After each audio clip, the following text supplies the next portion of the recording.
Henry Weston built an empire with precision and control, until the day he walked into his luxury restaurant and found two small boys scrubbing tables like they didn't belong anywhere else. Henry Weston didn't believe in surprises. As the CEO of one of the most exclusive restaurant chains in the country, he had built his entire empire on precision, timing, and absolute control. He wasn't the kind of man to visit his restaurants without notice. Inspections were left to regional managers and performance reports. But on that particular afternoon, something inside him, restlessness maybe, or simple curiosity, drove him to step out of his black car and walk unannounced through the glass doors of his flagship restaurant downtown. He expected to be greeted with elegance and efficiency, spotless white tablecloths, polished silverware, and the quiet hum of staff who knew exactly how to move in rhythm with the brand he had cultivated for over a decade. What he did not expect to see, as he stepped into the main dining room, were two small boys standing on stools, struggling to wipe down tables that were nearly twice their size. They looked no older than 7. Their shirts were too large, sleeves rolled up clumsily, and they moved with a seriousness that didn't belong to children. Each one mirrored the other, same dark eyes, same tired expressions, same too thin arms wiping with damp cloths. The room, though half filled with afternoon guests, fell into an awkward silence as some customers began to take notice. Henry froze in place. His mind scrambled for a logical explanation. A publicity stunt? Some misguided promotional idea? But no, this wasn't part of any plan. He turned sharply toward the restaurant manager, who stood near the kitchen entrance, pale and already trembling under Henry's stare. "Who are they?" Henry asked, his voice low, controlled, dangerous. The manager fumbled his words before managing to explain that the boys had shown up 2 days ago asking if they could help in exchange for food. Their mother had been admitted to the hospital, no guardian, no contact information. The kitchen staff, moved by pity, had let them work in exchange for meals. They didn't ask for money, the manager added quietly, just something to eat. Henry didn't speak for several seconds. He turned back toward the boys, who were now watching him with wide, alert eyes. They weren't afraid, not exactly. They looked ready to be dismissed, prepared for rejection like they had seen it before. There was something unnerving about how still they stood, how they didn't fidget or whine. They looked used to silence and shame. He felt something shift in his chest, something sharp and unfamiliar. Without another word, he walked straight to them and crouched slightly to meet their height. "What are your names?" he asked. They looked at each other, unsure if they should answer. Finally, one of them whispered, "Zach," and the other added, "Lucas." Their voices were hoarse, not from illness, but from exhaustion. He looked at them a moment longer, then stood and spoke to the staff with finality in his tone. "They don't work here anymore. They're coming with me." No one questioned him. He escorted the boys out of the restaurant, past rows of diners who had lowered their forks and watched in stunned silence. The valet pulled up the car, and Henry opened the door himself. Once inside, he told the driver to take them to the hotel he used for international guests. He ordered a suite with 2 bedrooms, meals delivered, new clothes arranged immediately. He didn't fully know what he was doing, only that the thought of leaving them behind felt impossible. As the car moved through the city, he studied them in the rearview mirror. They sat side by side, close but not touching, their eyes fixed ahead, hands in their laps. For a man who had spent his life surrounded by power and structure, Henry Weston had no idea what came next. But something deep inside him told him one thing with brutal certainty: these boys were not strangers. And this was not a coincidence. The suite Henry arranged for the boys was among the best in the hotel: 2 bedrooms, soft bedding, a quiet view of the city skyline, and a stocked kitchenette with snacks and juice boxes they barely touched. Once inside, Zach and Lucas stood near the doorway as if they weren't sure they were actually allowed to enter. Their feet didn't move past the rug, and their eyes scanned every detail like they were waiting to be told they didn't belong.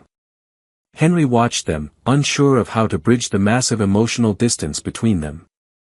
He had no experience comforting children, let alone two boys who had clearly been living in survival mode for much longer than anyone their age should. He knelt to their level, not because he had read it in a parenting book, but because something instinctive told him towering over them wasn't going to help. "You're safe here," he said quietly.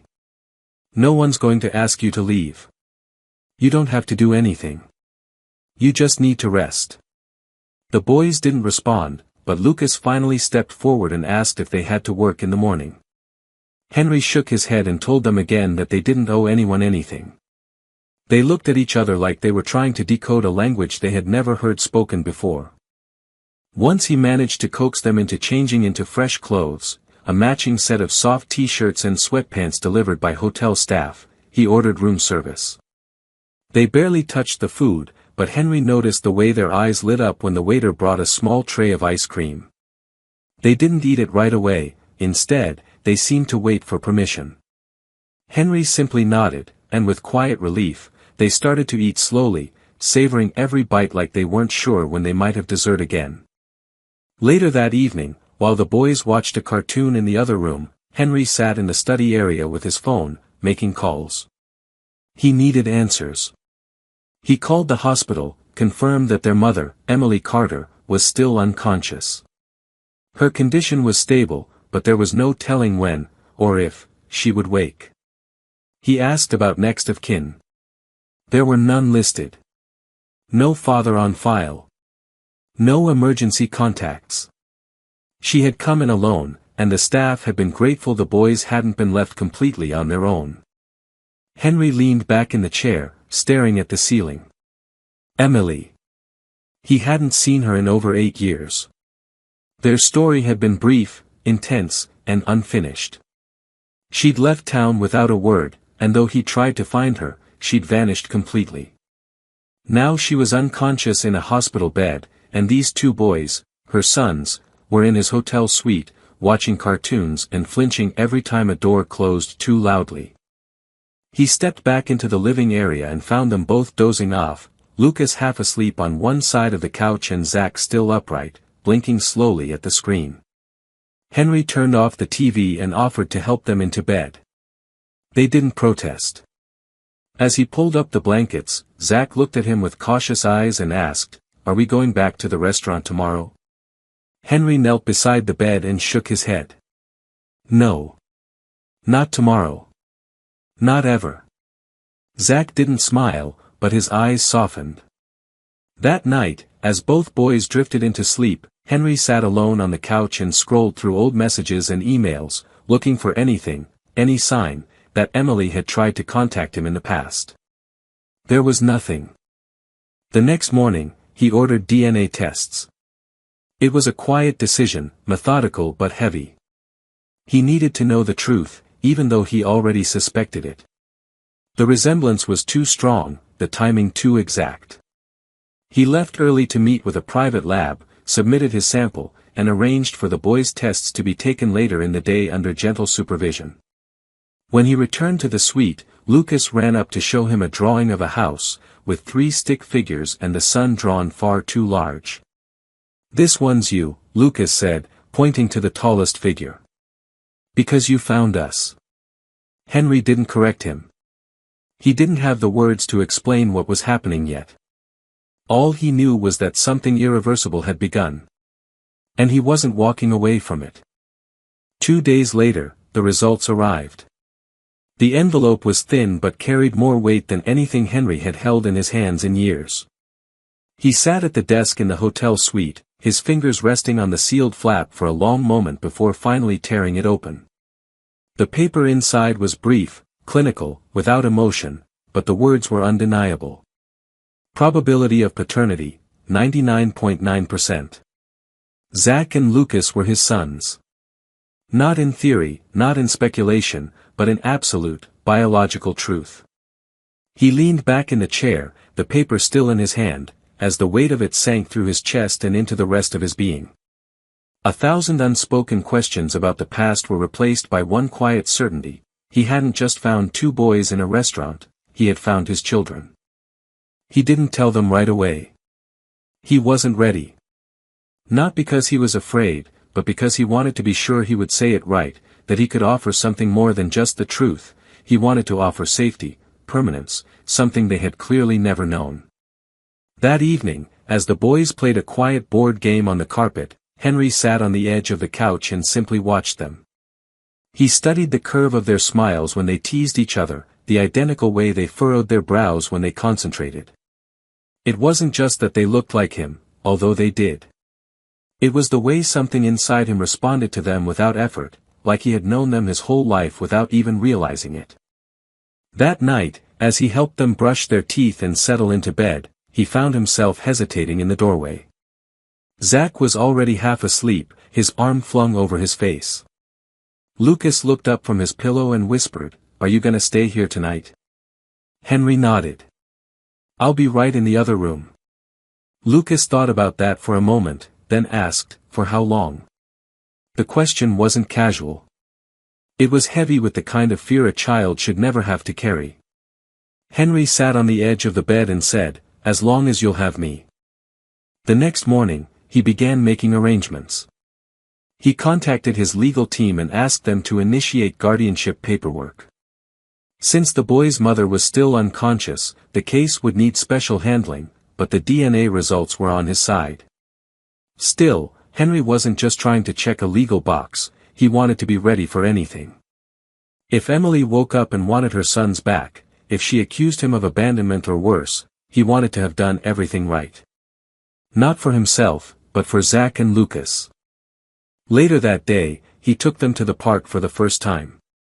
It was nothing extravagant, just a quiet corner of the city with swings and a climbing structure. They were hesitant at first, unsure if they were really allowed to run, to laugh, to take up space. But eventually, Lucas raced across the grass, and Zach followed, both of them barefoot and smiling.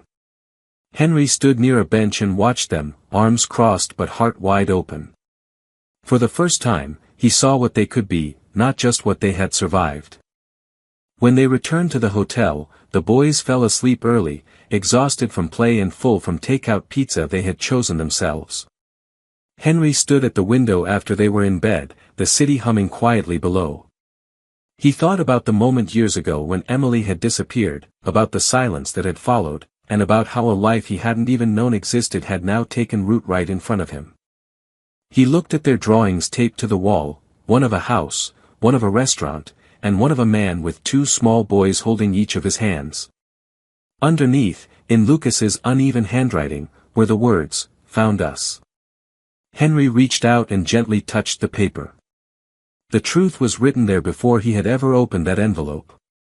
The test had only confirmed what his heart already knew. Henry moved the boys out of the hotel and into his penthouse by the end of the week. The transition wasn't simple, but it was necessary. The suite had been elegant and sterile, a place for business travelers and formal meetings, not for children who needed comfort and safety. He spent several days overseeing the transformation of the second bedroom into a shared space for Zach and Lucas. He had no idea what kinds of blankets 7-year-old boys preferred, or how many bookshelves they'd need, but he let them decide. They picked out dinosaur posters, beanbags in bold colors, and a galaxy-themed lamp that made the ceiling glow at night. He ordered twin beds with soft mattresses and had their names stitched into the pillows, not for luxury, but so they would know they belonged. Zach unpacked slowly and carefully, folding his clothes with quiet precision, while Lucas exploded his half of the room in 10 minutes, toys scattered, drawers left open, socks mismatched. Henry watched them from the doorway, a strange feeling blooming in his chest, something between wonder and disbelief. The space no longer looked like his own, and that was exactly how he wanted it. They began to fall into something that resembled a routine. In the mornings, Henry made coffee and toast, often with the assistance, or interference, of Lucas, who insisted on pressing every button on the coffee machine. Zach was more independent, getting dressed on his own and brushing his teeth without being told, but Henry could see in both of them the subtle gestures that came from long months or even years of raising themselves. At night, they preferred to be read to, even though they could read on their own. Henry sat between their beds, book in hand, while the city buzzed outside their windows. It became his favorite part of the day. Sometimes, the past crept in. Lucas would wake up from nightmares and cry silently until Henry came and sat beside him. Zach would ask questions he didn't know how to answer, like why their mom had been so tired all the time, or why they hadn't had birthdays for the last 2 years. Henry never lied.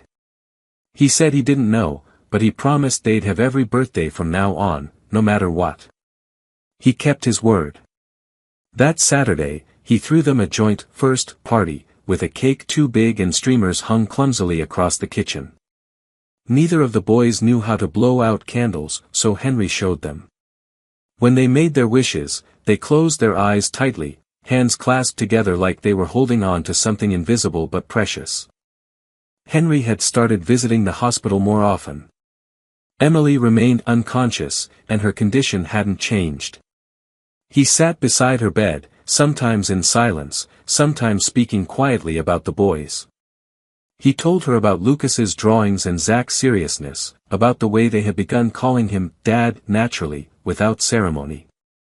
He told her that they were okay, that he was trying, that he hadn't left them even though he hadn't known they existed. One day, he brought a photograph, one the boys had taken with a hotel concierge, smiling with paper crowns on their heads. He placed it on the table beside her bed. "They're strong, Emily," he said. "You'd be proud of them. I'm trying to be someone they can count on." He didn't know if she heard, but it didn't matter. He had started saying the things he never got to say before. Meanwhile, his company had begun to question his absence. Investors were growing impatient, wondering why he was missing meetings and skipping travel. Henry had once feared this kind of disruption. But now, he felt nothing but resolve. He wasn't walking away from his empire. He was redefining what success meant. For the first time in his life, it had nothing to do with margins or market shares. It was measured in bedtime stories, laughter over spilled juice, and 2 boys who had started to smile like they meant it. One evening, as the sun set in streaks of gold over the city, Henry stood in the boys' doorway and watched them argue over a board game. It was a small, ordinary moment, but it held everything. He had lived most of his life in polished silence. Now, there was noise. And chaos. And love. He realized he no longer felt like he was learning to be a father. He simply was one. Not perfect. Not always confident. But present. And that, for the boys, was enough. It happened just as things were beginning to feel steady, almost natural. Henry had adjusted to life with Zach and Lucas, and they had started to settle into his world as if they had always been a part of it. The mornings no longer felt like rehearsals, and the boys didn't ask anymore if they were staying for just a few more nights. The 3 of them moved through daily life with a rhythm that was both quiet and powerful. And then, like a sharp knock against fragile glass, disruption came in the form of a legal notice. Henry found the envelope waiting on the kitchen counter when he returned from picking the boys up from school. It had been hand-delivered, addressed formally to him. Inside were court documents. A woman named Carol Monroe, a distant relative of Emily's, someone he had never heard of, had filed for emergency guardianship of Zach and Lucas. She claimed he was an unfit guardian with no legal right to keep the boys in his home, arguing that they should be placed with their biological family.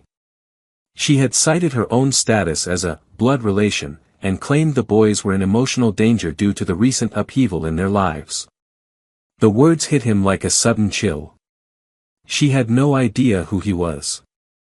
She didn't know the boys. But she wanted them anyway. He didn't panic. Instead, he sat at his desk for a long while, rereading the document in complete silence. When the boys asked why he looked upset, he told them it was just something he needed to fix, and that nothing would change for them. But inside, he was already preparing for war. He called his legal team that night. They worked quickly. They filed a countermotion, submitted the DNA test results, medical updates, school records, and dozens of character references from teachers, doctors, and even hotel staff who had witnessed Henry's care firsthand. But Henry knew that in court, facts alone wouldn't be enough. The judge would be looking not just at his actions, but at the emotional bond he had built with the boys. He would have to prove he wasn't just a guardian on paper, but a father in every way that counted. The boys sensed the tension, even though Henry tried to shield them from the details. One evening, after dinner, Zach quietly asked, "Are we going to have to leave?" Henry shook his head, then crouched down so they were eye to eye. "No one is taking you from me. I will fight with everything I have to keep you safe." It was the first time Henry had said it out loud, not just to them, but to himself. Lucas looked at him and asked, "Even if she says we're not hers?" Henry didn't understand the question at first. Then Lucas added, "That lady came to the hospital once. I heard her say we were a burden. That mommy would have never made it with us around." Henry felt something inside him harden.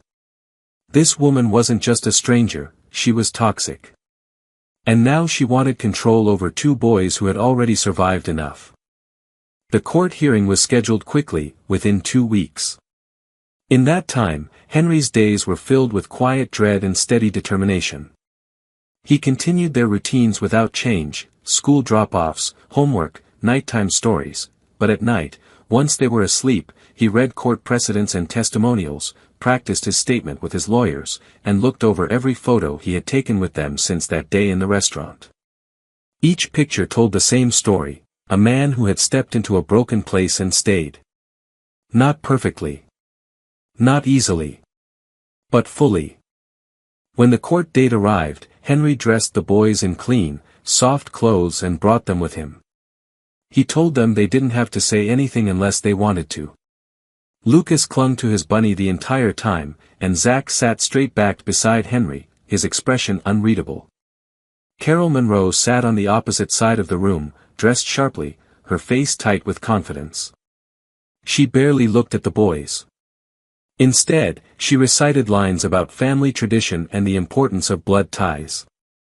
Henry remained calm. When it was his turn to speak, he didn't raise his voice. He simply told the truth. He told the court about the moment he saw them, about learning they were his sons, about every step he had taken since to keep them safe, warm, and loved. He didn't need drama. He had facts, and 2 small boys who reached for his hand without thinking. At the end of the session, the judge asked if either child wanted to speak. There was a long silence. Then Zach stood. He walked to the front of the room and looked directly at the judge. His voice didn't shake. He didn't leave us. He didn't ignore us. He didn't call us a burden. He found us. And he stayed. That was all. It was everything. Later that day, the court ruled in Henry's favor. Guardianship was upheld, and Carol Monroe's petition was dismissed in full. The judge acknowledged the emotional harm her involvement might have caused and granted Henry the right to request a restraining order if necessary. Henry didn't celebrate. He simply took the boys home. That night, they all sat on the couch, tangled in a blanket, watching an old movie none of them cared about. When it ended, Lucas leaned against Henry's shoulder and mumbled, "Told you we were already a real family." And Henry, heart full and arms around them both, finally allowed himself to believe it. After the court hearing, life began to feel quieter, but not in the way that meant emptiness.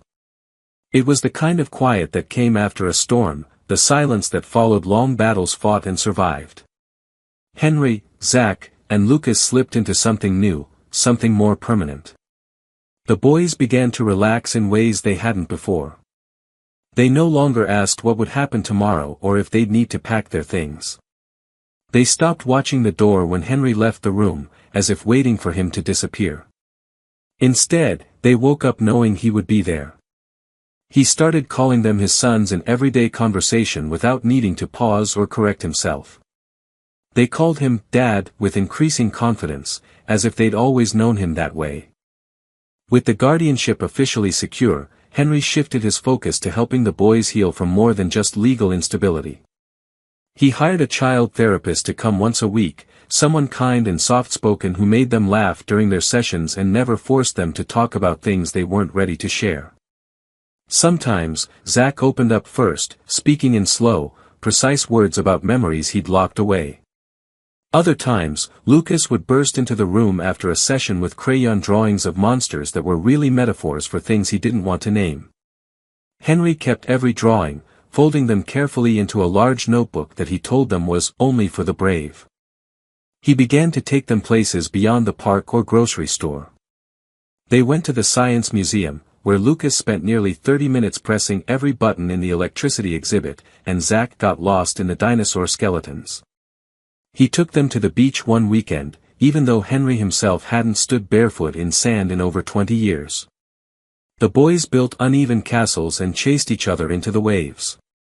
Henry sat in a chair nearby, watching them run, and felt something close to peace ripple through him. It was new, but it fit. Back home, the penthouse had shifted even more. The clean white walls now held framed drawings, fingerprint smudges, and uneven rows of photos taped next to the fridge.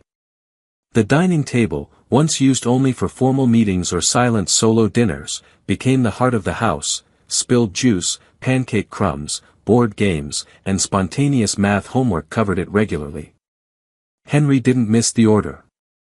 He welcomed the chaos. But despite the progress, not everything was easy. One night, Zach had a panic attack.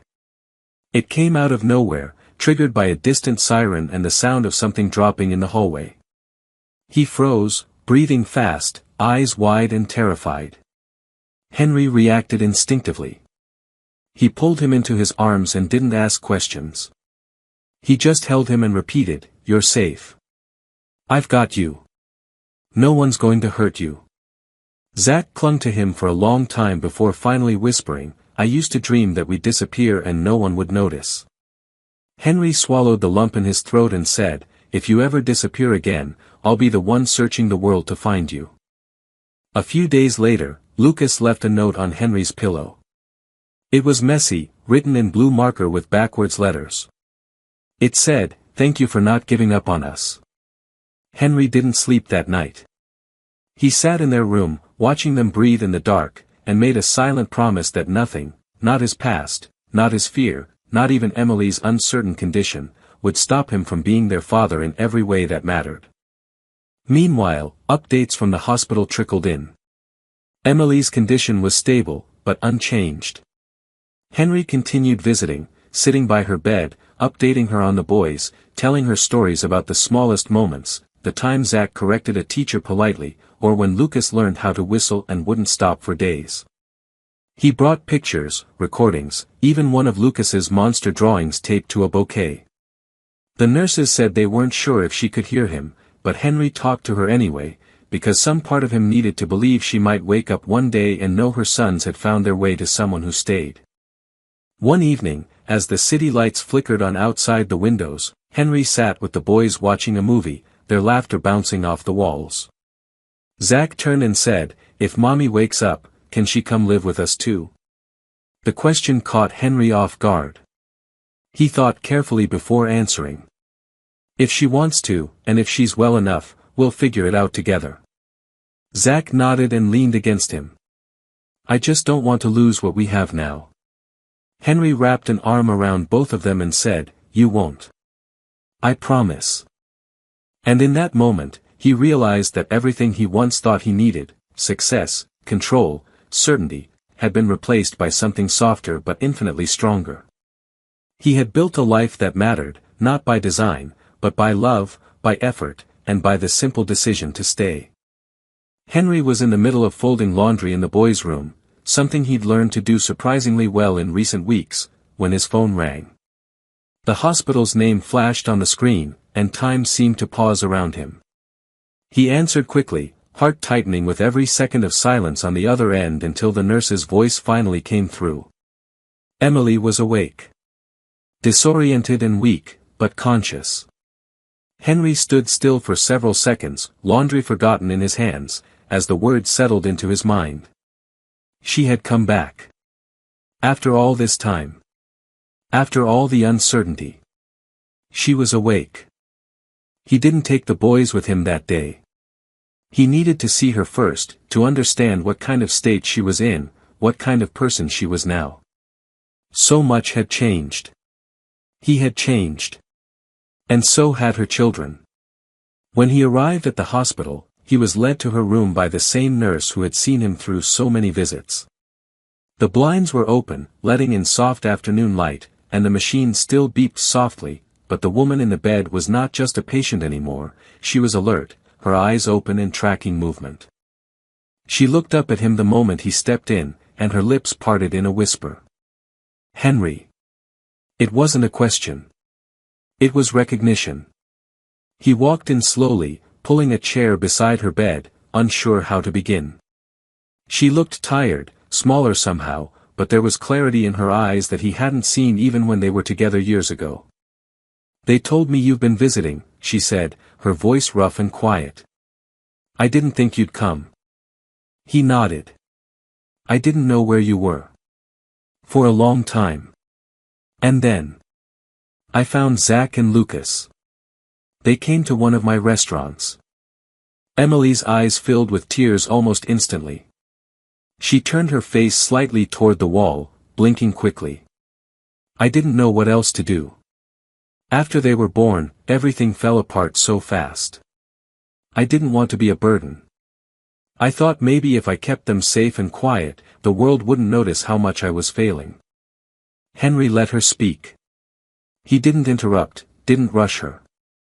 She told him bits and pieces about the years after she'd left. She had no support system, no steady job, and a pregnancy she was too afraid to tell him about. She thought disappearing would protect everyone. But over time, she had disappeared from herself too, slipping into exhaustion and silence until the accident that had nearly ended everything. You didn't fail them, Henry said softly. You kept them alive. And now, they're here. They're safe. They're amazing. Do they know? She asked. He nodded again. They know everything. And they call me Dad. Emily smiled at that, a small, trembling curve of her mouth. They should. She didn't ask for anything right away. She didn't demand custody or try to rewrite the past. Instead, she asked him to tell her what they liked, what made them laugh, what scared them. He sat there for over an hour, describing every moment he could remember, their bedtime routines, the way Zach liked his sandwiches cut into triangles, the way Lucas made up wild bedtime stories that never had endings. Emily listened like someone starving for connection, and Henry gave it to her, piece by piece. When he finally stood to leave, she reached out and touched his hand. Thank you for finding them, she said. Thank you for not letting them get lost. He didn't say you're welcome.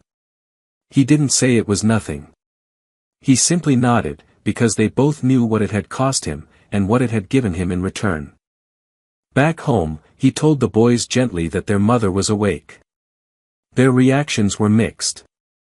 Lucas was excited and wanted to see her right away, while Zach went quiet, his hands tightening around the edge of the couch cushion.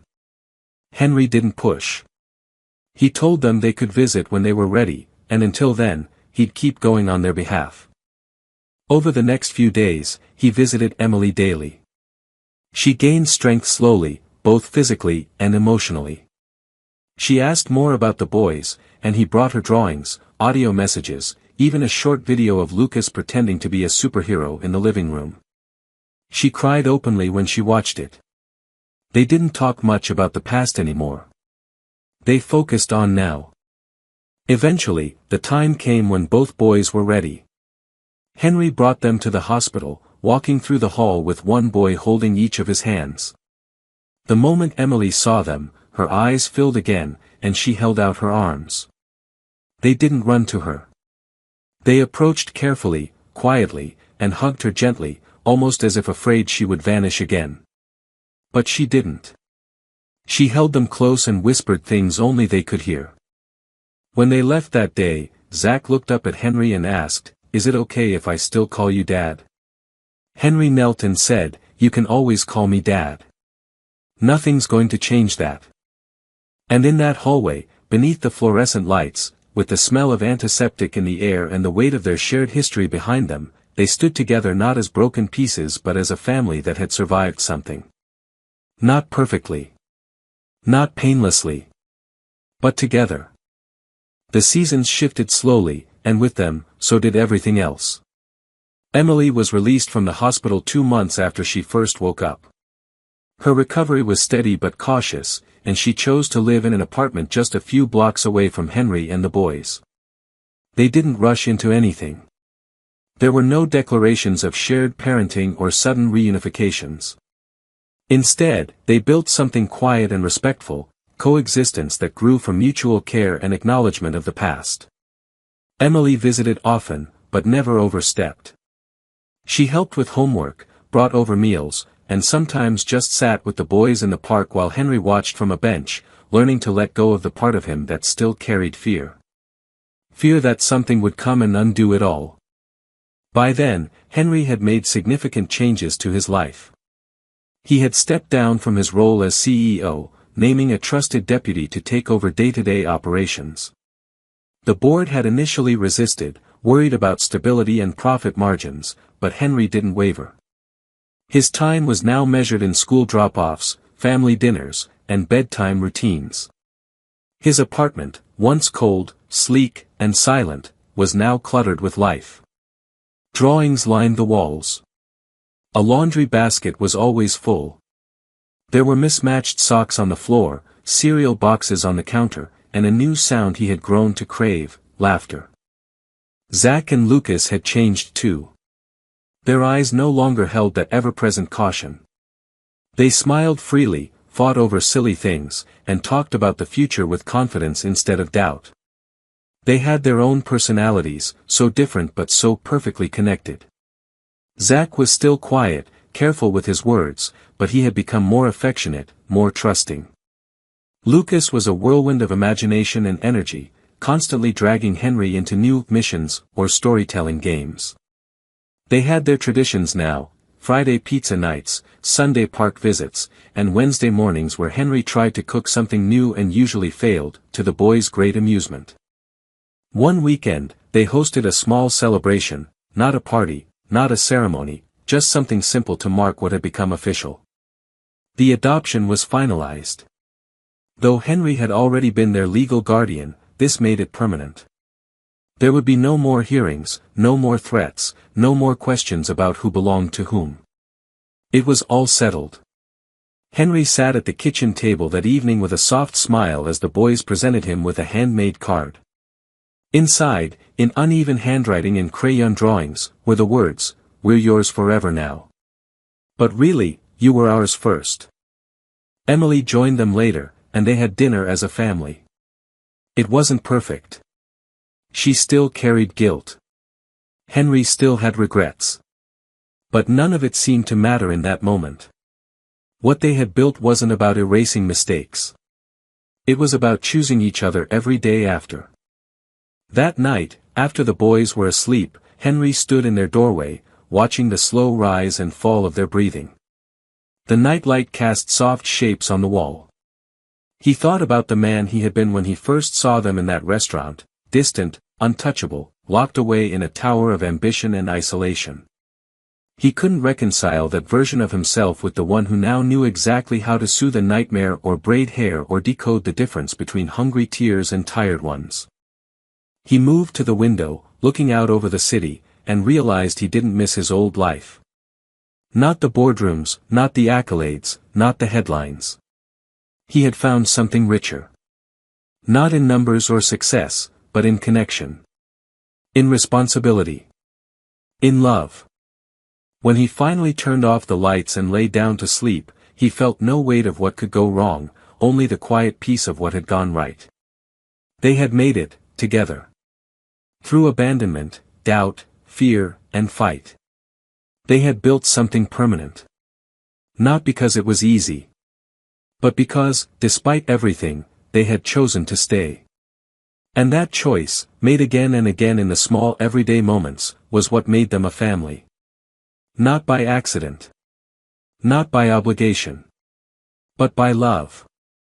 What makes the ending of this story so moving is that it doesn't rely on grand gestures, it's about quiet, earned transformation. Henry starts out as a man defined by control, power, and detachment. He's not cruel, but he's distant, convinced that love and vulnerability are distractions from success. And yet, through the eyes and hearts of two little boys who had every reason not to trust the world, he learns that presence is more powerful than perfection. The ending doesn't promise a flawless future. Emily still carries pain, Henry still has moments of doubt, and the boys are still healing. But what makes it beautiful is that all of them choose to stay. They choose to rebuild not because they're forced to, but because they believe in something better than what they came from. That's rare, and honest, and incredibly powerful. To me, the story is ultimately about redemption, not dramatic, cinematic redemption, but the kind that happens in small, steady moments. In bedtime stories. In burnt pancakes. In a quiet promise, I'm not going anywhere. And that is what makes the ending not just satisfying, but deeply human. Edward Hale was in the middle of a business dinner when a small voice interrupted him. "Excuse me, sir." He turned to find a little girl with bright blue eyes staring up at him. She hesitated, then lifted her wrist, revealing a birthmark identical to his own. "My mom told me that if I ever found someone with this," she whispered, "he might be my dad." The world around him faded. His past had just found him, and it had his eyes. Edward Hale sat in one of the most expensive restaurants in the city, a place where privacy was guaranteed, and the service was impeccable. The evening was routine, another business dinner, another deal in the making, another night where everything went exactly as planned. He wasn't paying much attention to the conversation happening at his table. His business partners were discussing market expansions and potential acquisitions, but Edward's mind was elsewhere. He had built his empire with discipline and strategy, but lately, he had begun to feel a strange emptiness he couldn't explain. He dismissed it as exhaustion. Swirling the wine in his glass, he let out a slow breath, his sharp blue eyes scanning the dimly lit restaurant. It was filled with the city's elite, politicians, celebrities, and executives like himself. Everything about this place was familiar, predictable. Until a small voice broke through the low hum of conversation. "Excuse me, sir." Edward turned his head, surprised. Standing beside his table was a little girl, no older than 8. She had long, wavy blonde hair that framed her delicate face, and strikingly bright blue eyes that seemed too familiar. She clutched a napkin in her small hands, wringing it nervously. Edward frowned. It wasn't unusual for wealthy families to bring their children to high-end restaurants, but something about this girl was different. She wasn't accompanied by anyone. He glanced around, expecting to see a frantic parent rushing over, but no one came. "Are you lost?" he asked, his voice even but laced with curiosity. She hesitated before shaking her head. "No." "Where are your parents?" She hesitated again. Then, slowly, she extended her small hand toward him. And that was when he saw it. A birthmark. Not just any birthmark, his birthmark. The same distinct shape, in the same exact spot on her wrist as the one on his own arm. His breath caught in his throat. The restaurant faded into the background. The voices around him blurred. The little girl's blue eyes locked onto his, searching, waiting. Then she spoke again, her voice soft but unwavering. "My mom told me that if I ever met someone with the same birthmark as me, I should tell him." Edward's fingers tightened around his wine glass. His heart pounded in his chest. "Tell him what?" he asked, his voice quieter now. She swallowed, then whispered the words that shattered his world. "That you might be my dad." Edward stared at the girl, his grip tightening around the stem of his wine glass. His mind struggled to process what he had just heard. The words felt surreal, impossible. His daughter? No. It had to be a mistake. He studied her face, searching for something familiar beyond the birthmark. Her blonde waves, her bright blue eyes, there was something undeniable about them. A resemblance he couldn't ignore. The restaurant around him faded into distant noise. The men at his table had gone silent, sensing something unusual, but Edward didn't acknowledge them. His entire focus was on the little girl standing in front of him, waiting for a response. "What did you say?" he asked, his voice lower now, more controlled. The girl hesitated, shifting her weight from foot to foot. She glanced down at the napkin in her hands, as if gathering courage. "My mom told me that if I ever saw someone with this birthmark," she said, lifting her small wrist again, "I should tell him, because it might mean he's my dad." Edward inhaled deeply, his mind racing. There was only one person who could have told her that. "Who is your mother?" he asked, though he already knew the answer. The girl's lips pressed together for a moment before she spoke. "Lillian Brooks." The name hit him like a punch to the gut. He hadn't heard it in years, but it was a name he would never forget. Lillian had been someone special once, someone who had loved him despite his flaws. But he had walked away, convinced that love and family would only slow him down. He had chosen ambition. And now, standing in front of him, was the consequence of that choice. Edward pushed back his chair and stood, towering over the small child. His heart pounded, but his expression remained unreadable. "Where is your mother now?" The girl lowered her gaze. Her small fingers tightened around the napkin. She died last month." Edward's chest tightened. Lillian was gone. He hadn't seen her in years, hadn't thought about her in just as long, and now he would never see her again. The finality of it hit him harder than he expected. He exhaled, steadying himself. He couldn't afford to lose control, not here, not now.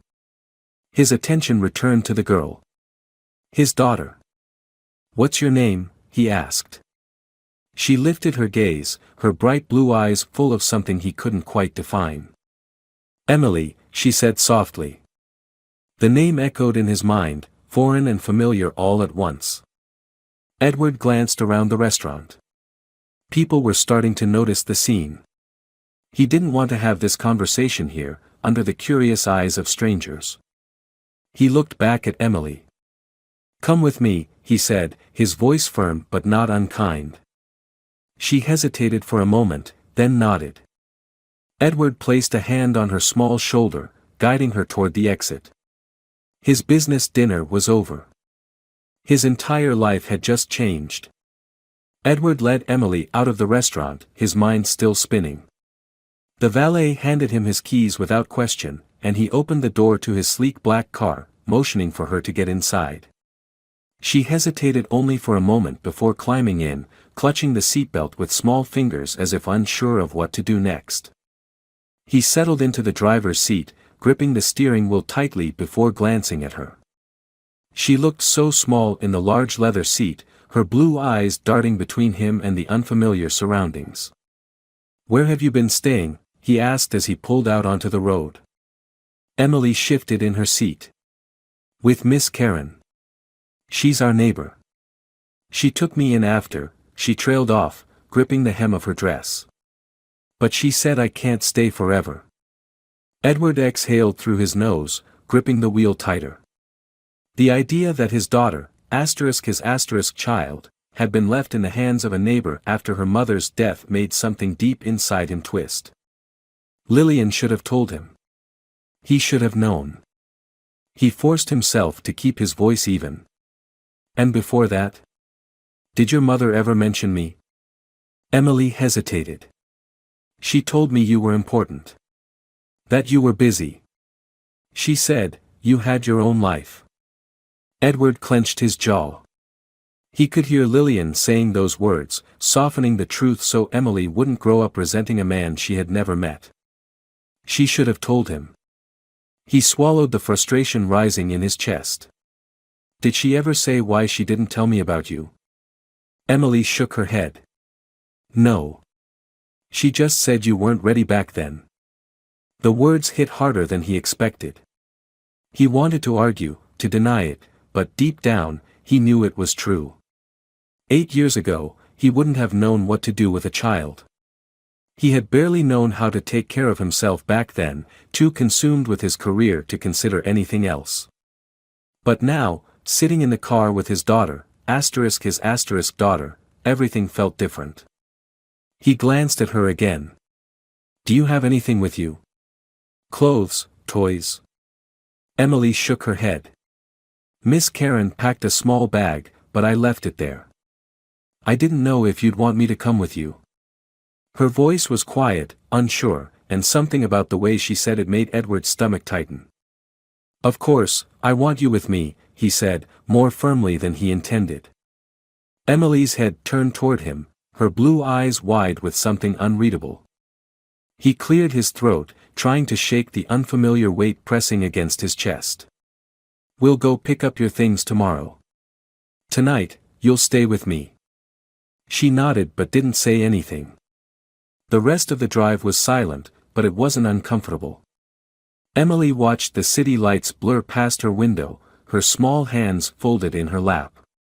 When they pulled up to his house, a sleek, modern mansion nestled in the quiet outskirts of the city, Emily's mouth parted slightly.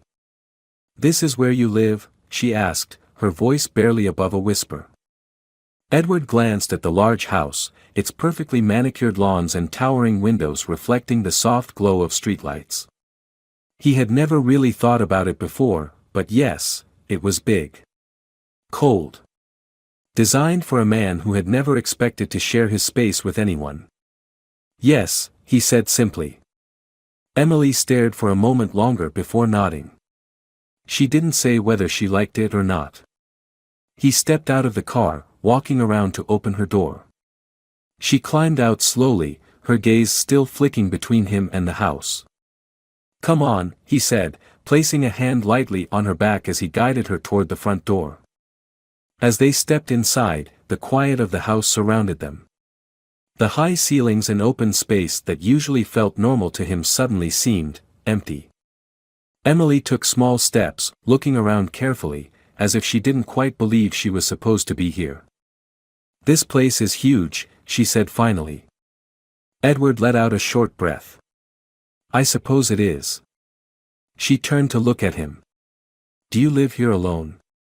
He hesitated before nodding. "Yes." Emily studied him for a long moment before looking around again. "It feels kind of quiet." Edward wasn't sure why, but her words settled in his chest in a way that made him uncomfortable. He gestured toward the staircase. "Come on. I'll show you your room." Emily followed him up the stairs, her small footsteps barely making a sound against the polished floors. He led her to a guest room, one of many, though he had never actually used them. The room was pristine, the bed neatly made, the decor minimal. It was functional. Empty. Emily stood in the doorway, looking around. "It's nice," she said, though there was no real emotion behind the words.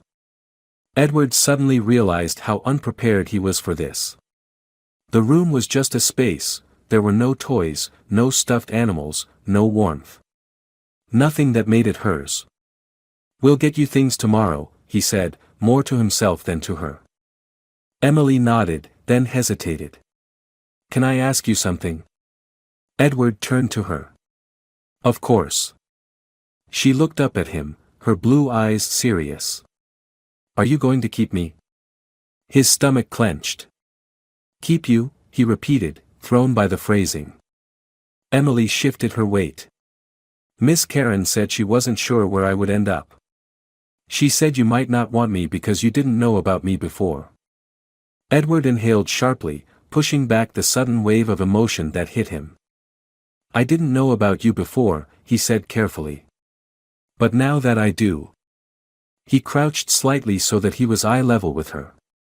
"You're not going anywhere, Emily." Her fingers tightened slightly around the hem of her dress. "Promise?" He held her gaze. "I promise." For the first time since they had left the restaurant, Emily's posture relaxed slightly. She nodded, then let out a small breath. "Okay." Edward stood up, watching as she walked over to the bed and climbed under the covers. She looked tiny against the large bed, but she didn't seem afraid. He turned to leave, but before he reached the door, he heard her small voice again. "Good night, Dad." Edward froze. His grip on the doorknob tightened. He had spent his life building a world where emotions had no place, where relationships were unnecessary distractions. But now, in a single night, everything had changed. He turned his head slightly, his voice quieter than usual. "Good night, Emily." Then he shut off the light, closed the door, and for the first time in years, he realized, he wasn't alone anymore. Edward barely slept that night. He had spent years in control of every aspect of his life, his company, his reputation, his routine. But now, all of it felt irrelevant compared to the fact that, in the next room, his 8-year-old daughter was asleep in a bed that wasn't hers, in a house that had never been meant for a child. He sat in his dimly lit office, staring out at the city skyline through the floor-to-ceiling windows. The glass reflected his own expression, calculating, tense, but beneath it, something unfamiliar. Doubt. He had no idea what he was doing. For years, he had told himself that emotions were weaknesses, that attachments were distractions, that his work was all that mattered. But now, there was a little girl down the hall who had lost her mother, who had spent weeks in uncertainty, and who had asked him, with heartbreaking honesty, "Are you going to keep me?" Edward closed his eyes briefly, rubbing his temples. He hadn't even known she existed. He should have been furious at Lillian for never telling him, for taking away his choice. But what haunted him more was the thought of what Emily must have gone through after losing her mother, waiting for someone to claim her, not knowing if anyone ever would. The idea of her feeling unwanted made something tighten in his chest. At some point in the early hours of the morning, exhaustion won out, and he fell asleep in the chair. When he woke, it was to the sound of faint movement outside his office door. Edward sat up, running a hand over his face before checking his watch. It was nearly 7. He had overslept, something he never did. He stood and stepped into the hallway, finding Emily standing near the staircase, peering over the railing. She turned when she heard him, her bright blue eyes widening slightly. "I didn't know where to go," she admitted, shifting her weight. "I didn't want to wake you up." Edward hesitated, still adjusting to the reality of having someone else in his home. "You can wake me if you need to," he said, his voice rougher than he intended. Emily studied him for a moment, then nodded. "Are you hungry?" he asked after a pause. She nodded again. Edward wasn't sure why he hadn't thought of this earlier. He was used to having his meals prepared by staff or eating at his office, but today was different. "Come on," he said, motioning toward the stairs. She followed him quietly as they made their way to the kitchen. The space was modern and sleek, with stainless steel appliances and marble countertops, more of a showroom than anything that had ever been lived in. Emily climbed onto one of the bar stools at the island, watching him. "Do you know how to cook?" Edward let out a short breath. "Not really." Her lips pressed together, as if she was trying not to smile. "Mom was really good at it." He paused at the fridge, glancing at her over his shoulder. "What did she make for breakfast?" Emily's fingers traced patterns on the counter. "Pancakes, mostly. She said they were easy." Edward pulled open the fridge, scanning the shelves. He found eggs, milk, and a box of pancake mix. He could do this. He had closed billion-dollar deals, he could handle pancakes. He placed the ingredients on the counter, turning to find Emily watching him with mild skepticism. "What?" he asked. She shrugged. "You just don't seem like a pancake person." Edward raised an eyebrow. "What kind of person do I seem like?" Emily tilted her head, considering. "Like someone who drinks a lot of coffee and eats food from boxes." Edward smirked despite himself. "Not far off." He turned his attention to the mixing bowl, following the instructions as best he could. Emily rested her chin in her hands, clearly entertained by his effort. When he poured the batter into the pan, she leaned forward slightly. "Don't flip it too soon, or it'll break." "Are you an expert?" She nodded solemnly. "I watched Mom do it a lot." Edward glanced at her. "Then you'll have to make sure I don't mess this up." Emily's blue eyes flickered with something unreadable. He didn't realize how much the words meant until he saw the slight change in her expression, an almost imperceptible easing of tension. The first pancake turned out decent. The second one was better. He placed the plate in front of Emily and set down the syrup. She picked up her fork, took a bite, and chewed thoughtfully. "Well?" he asked, crossing his arms. "They're not as good as Mom's." Edward let out a small laugh. "Figured. But," she continued, taking another bite, "they're not bad." He took that as a win. They ate in relative silence, but it wasn't uncomfortable. For the first time since meeting her, Edward didn't feel completely out of his depth. When Emily finished, she set down her fork and looked at him seriously. "What happens now?" Edward exhaled, setting his coffee down. "Now, we figure things out." Emily studied him for a long moment. "Are you sure you want to?" Edward held her gaze. "Yes." She seemed to consider that, then nodded slowly. "Okay." A single word. But it meant everything. For the first time, she was letting herself believe that she belonged here. And Edward knew, without a doubt, that he wasn't going to let her down. The morning after their first breakfast together, Edward found himself in unfamiliar territory. His life had always been ruled by order, efficiency, and control. But now, there was an 8-year-old girl in his house, a daughter he never knew existed, who had turned his world upside down in a matter of hours. Emily moved through the house cautiously, as if she wasn't sure she was really allowed to be there. She didn't touch anything unless she was told she could. She didn't ask for anything. She was quiet, observant, watching him like she was trying to figure out if he really meant it when he said she could stay. Edward didn't know what to do with that. He had spent his life negotiating multi-million-dollar deals, handling high-pressure situations, and making impossible decisions under tight deadlines. But this was different. This wasn't business. This was real. By mid-morning, he realized they had another problem.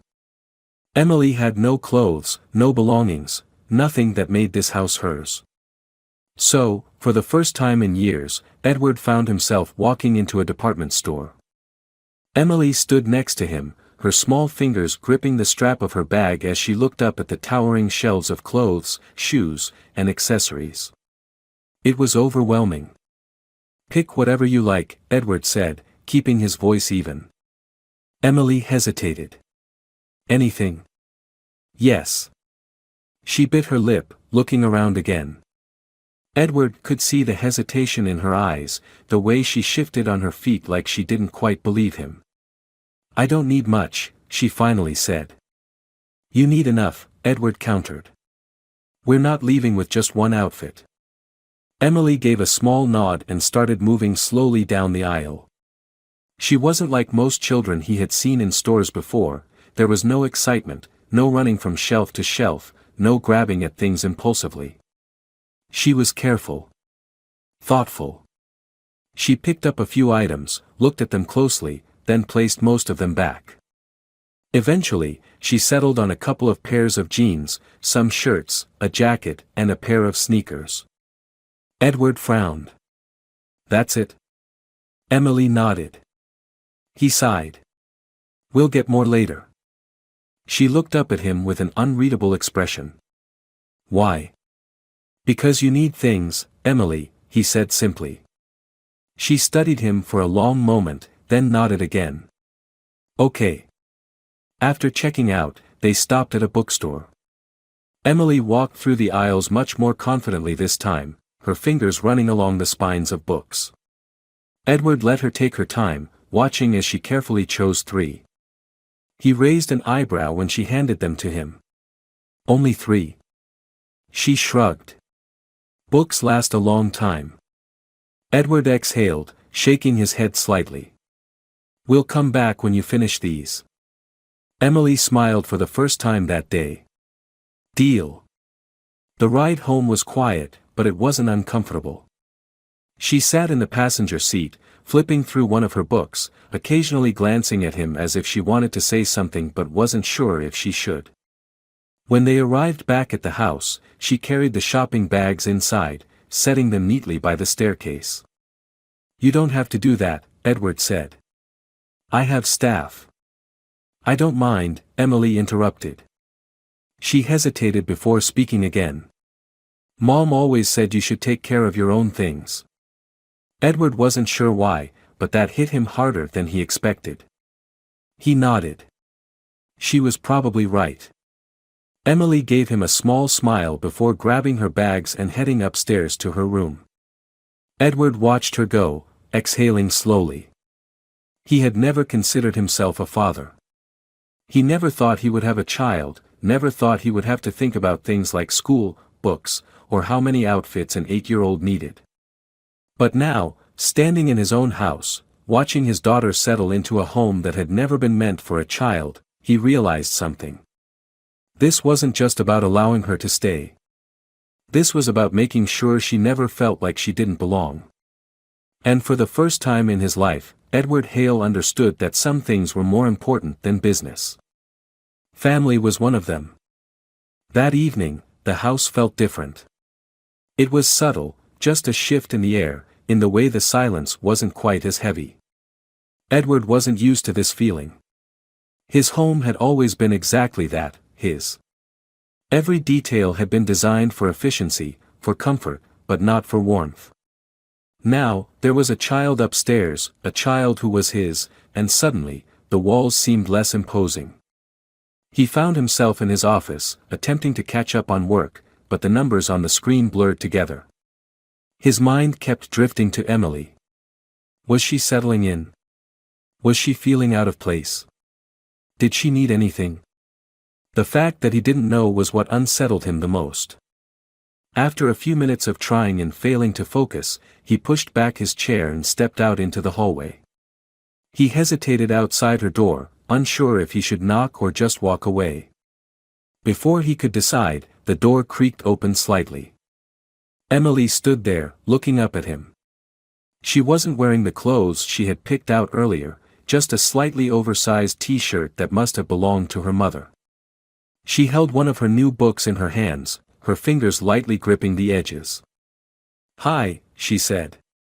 Edward cleared his throat. "Hi." She shifted on her feet. "I was going to read for a bit before bed." He nodded. "That's good." She hesitated. "Mom used to read to me sometimes." The words hung in the air between them. Edward felt the weight of them, the unspoken question beneath them. "I could read to you," he found himself saying, before he had even fully thought it through. Emily looked surprised, as if she hadn't expected him to offer. She studied him for a long moment, then nodded. "Okay." She walked back to her bed, climbing onto it and pulling the blankets over her legs. Edward followed, sitting in the chair beside her bed. She handed him the book, her blue eyes watching carefully as he opened it. He glanced at the title. It was a children's book, but one with a deeper message, something about courage and finding your way home. He started reading, his voice steady, though he wasn't sure if he was doing it right. Emily didn't interrupt. She just listened. By the time he reached the 3rd chapter, her eyelids had started to droop. She fought against it, struggling to stay awake, but eventually, her breathing evened out, and the book slipped from her hands. Edward sat there for a moment, watching her sleep. She looked peaceful, but there was still a slight crease in her brow, like she was afraid she might wake up and everything would be gone again. A knot formed in his chest. He quietly set the book on the nightstand, then stood up, pulling the blanket up to her shoulders. Before leaving, he hesitated, then, without thinking, he reached out and brushed a stray strand of blonde hair from her forehead.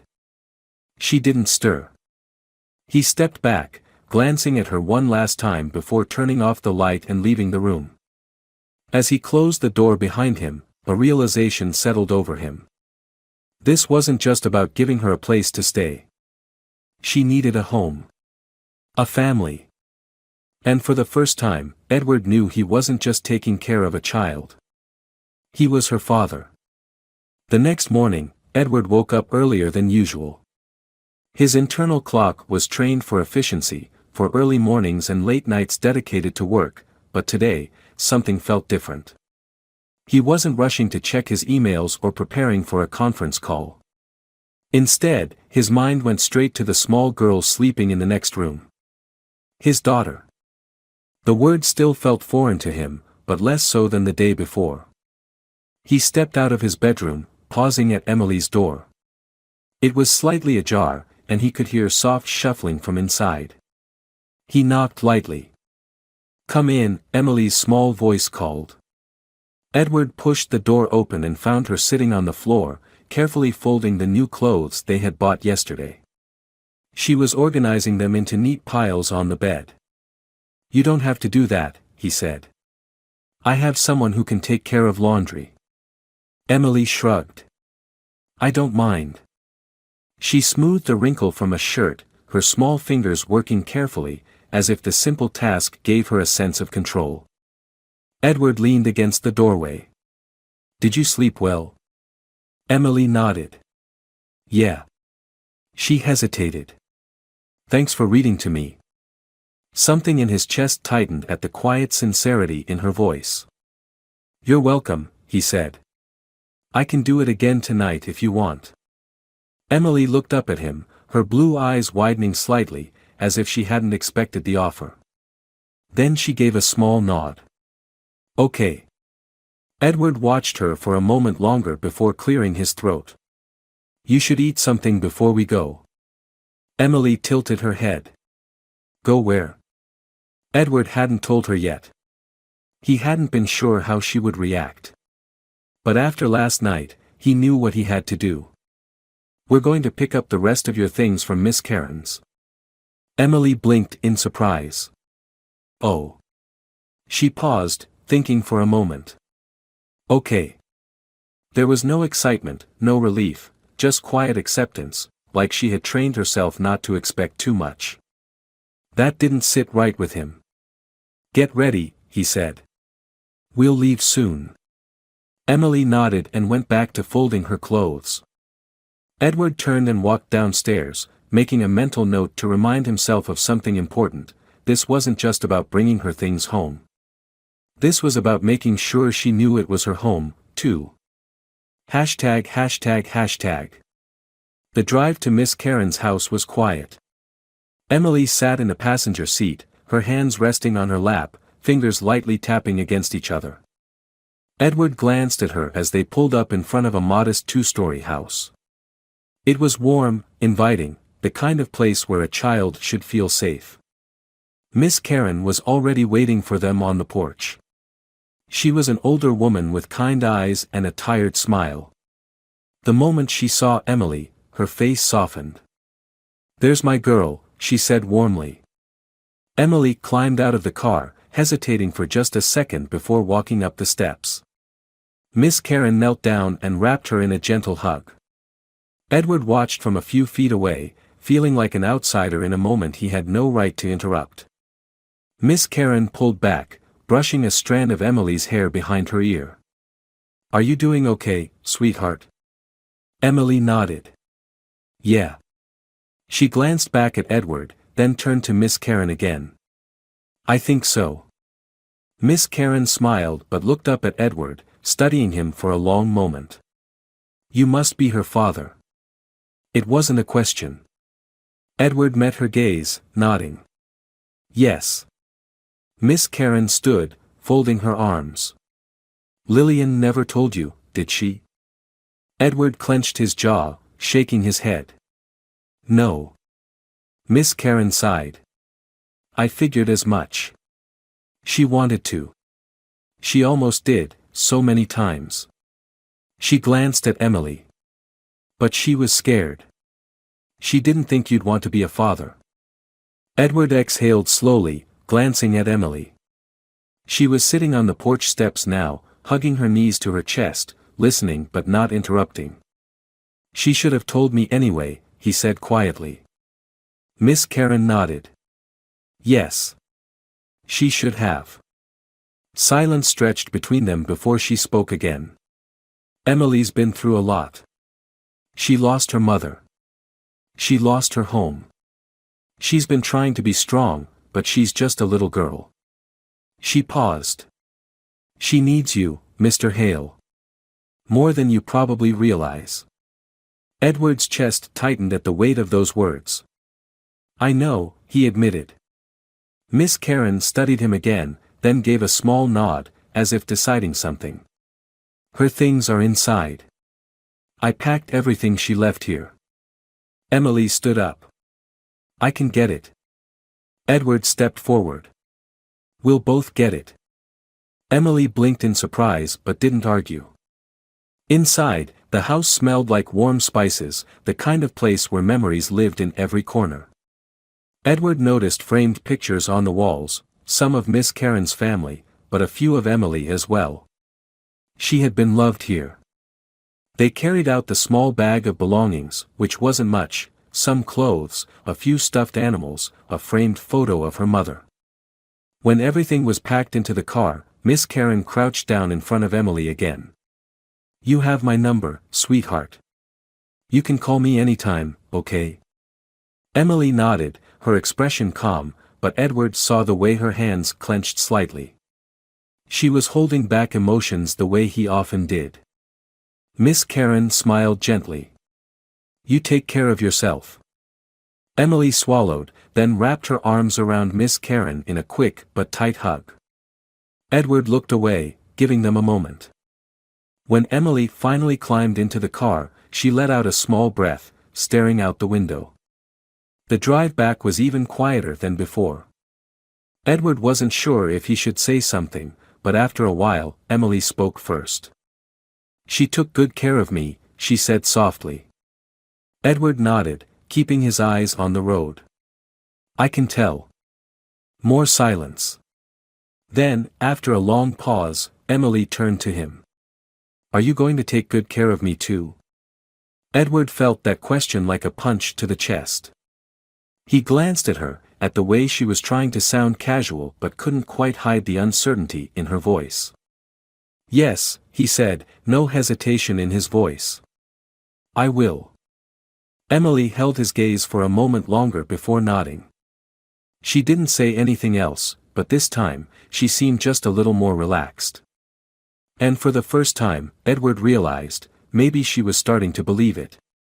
That night, Edward found himself doing something he had never done before, walking past his office without stopping. His laptop sat untouched on his desk, his inbox overflowing with emails, yet none of it felt urgent. Instead, his focus was elsewhere. Emily was in her room, unpacking the small bag of belongings she had brought from Miss Karen's. She had been quiet since they got back, but not in the way she had been before. This wasn't the silence of uncertainty, it was the silence of someone trying to make sense of a new reality. Edward hesitated outside her door before knocking lightly. "Come in," Emily said. He stepped inside, glancing around. The guest room still didn't feel like a child's space. It was too polished, too impersonal. But Emily had carefully placed her stuffed animals on the bed and set the framed photo of her mother on the nightstand. She was sitting cross-legged on the floor, a book open in front of her, though she wasn't reading it. "You settling in?" Edward asked. Emily shrugged. "I guess." He leaned against the doorframe. "I was thinking, maybe tomorrow we could get some things for your room. Make it more yours." Emily looked up, her blue eyes filled with something hesitant. "Like what?" "I don't know," he admitted. "Whatever you want. A desk, new bedding, maybe some posters." Emily chewed her lip. "I've never had my own room before." Edward frowned. "You shared with your mom?" She nodded. "It was small, but it was nice." He glanced around again, at the cold, spacious room that had been designed for guests who never stayed. Well, this one is yours now. So you should make it feel that way. Emily studied him for a moment, then nodded. Okay. Edward exhaled. Good. She hesitated. Can we get paint? He raised an eyebrow. You want to paint the walls? She nodded. Mom let me pick the color in our old place. Edward had never given a second thought to the color of his walls. They were neutral, understated, carefully chosen by an interior designer. But now, for the first time, he realized that his preferences didn't matter. What color? He asked. Emily tilted her head, thinking. Blue. Edward smirked slightly. Figures. Emily's lips twitched, like she was holding back a smile. They stood there for a moment in silence before she spoke again. Are you still going to read to me tonight? Edward blinked. He had offered once, but he hadn't expected it to become a habit. Yet now, as he looked at her, waiting for his answer, he realized he didn't mind. Yes, he said. Pick a book. Emily nodded and reached for the one she had been holding earlier, climbing onto her bed. Edward took the chair beside her, flipping to the page she had marked.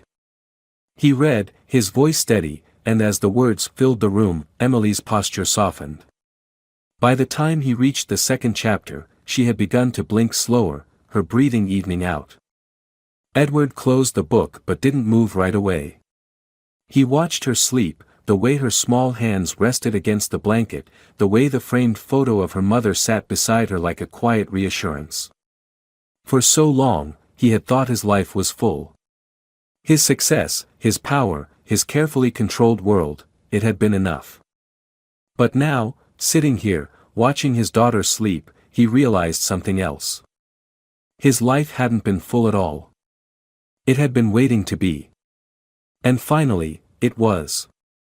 This story is not just about a millionaire discovering he has a daughter, it's about redemption, responsibility, and the unexpected ways life forces us to confront our past.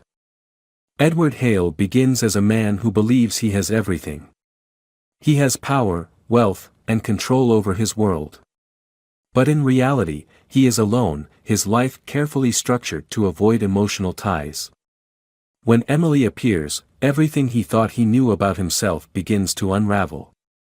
What makes this story powerful is not just Edward's realization that he has a daughter, but his gradual transformation into a father. He doesn't change overnight. There are doubts, mistakes, and moments of hesitation.